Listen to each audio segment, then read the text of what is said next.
Hi everyone, this is called Dam Croissant. Dam Croissant. People use the fruit of it to make a pumpkin stew because the fruit tastes very sour and it looks similar to wood apple, but the size is smaller.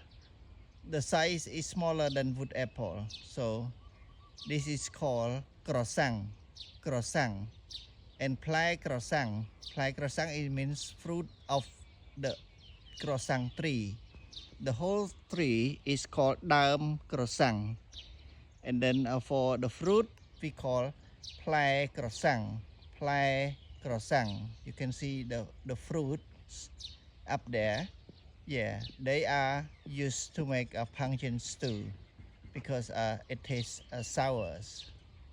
So these fruit are edible. It's called croissant. Croissant.